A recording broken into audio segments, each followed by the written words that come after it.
Hi, Mr. Forbes. I'm glad to see that you're still watching my amazing videos, which today we'll be talking about how it relates to the job I did this summer. So, what we'll relate is two programs from Microsoft Office, which are Word and Excel. So, first of all, Word. I'm going to show how it would have simplified my job. So, this summer I was working at the golf club. And as a tradition, we do not accept tip during the year, but at the end of the year, we send envelopes to all members so they give us the tip we deserve for the service we've performed during the year. So this year, I realized after doing the envelope that I could have done letters with personalized name on each of them instead of putting a line and writing them by hand. So that would have been cool because I could have done an address list on Access, which I'm probably going to talk about in the next video.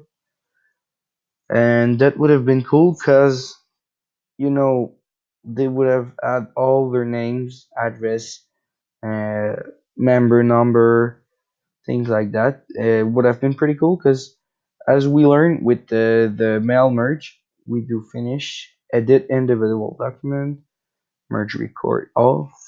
And as we can see, now it is merged, and we can see that each page, which means each letter, has different name. The greeting change. Here we can see again, me Chong, Miss Chong, Chong. Here we can see Mr. Hector Olivares, Mr. Olivares. So that would have been cool and it would have simplified our job and probably the members would have liked it more. The other thing is we wrote each name on the envelope by hand too. So knowing that a label tool existed on Word, we would have probably wrote, not wrote, but inserted the address list from Access into the label like we did in the project in the book. And we would have printed all of them, cut them, and glued them on the envelope. Would have been a lot less time costly. Now Excel. Excel, I'm going to show how it helped what I did this summer. So this summer, I worked pretty much everywhere at the golf course and the bag shop where the bags are stored and the carts and pool carts, ball for the range, everything like that. So we needed to have a list of all the members and where their bags are stored. So first of all, I'm gonna put it back like it was. I wrote all the members' name by alphabetical order. So I need to do it like this because when we receive the schedule, we only receive names, we don't receive bags. So for example, I'm searching for Cloutier. I go down over here, Cloutier, Jocelyn Cloutier, Denis Cloutier, Maurice Cloutier. You see, I see everyone with the last name Cloutier. So that's pretty much cool because well, while we were working this summer, we had a computer only searching for where the name was, and we got the bag that was in this row. But when we received all bag at the end of the day, some bags didn't have name tags. So to search which name tag it was, at the end of the day, we would put all go down. We put oh the by the way, this is not the updated version. This is the first one I did before putting a lot of other members, a total of 363, I think. So we classed all of them by numbers and afterwards letter. So we could search, for example, B17, which in this sheet does not exist, but I know it is, for example, Mrs. Guillemette. Well, we knew that B17 was Mrs. Guillemette because over here was written B17 and the name was here. So that's how we knew like where the bags could go, and that helped us a lot. Also, we created a code of color like we can see here. For example, this guy, he loves to play with his wife, which is G22. Yep. They love to play together in cart. So all the people that love to play in cart and usually always play in cart, we put them in the orange color. For example, this lady over here is, how can we say it? Handicapped, I think in English. Yep. So she has a handicap. So for her, we put a yellow tag. We've got a few others too, but I haven't put them yet.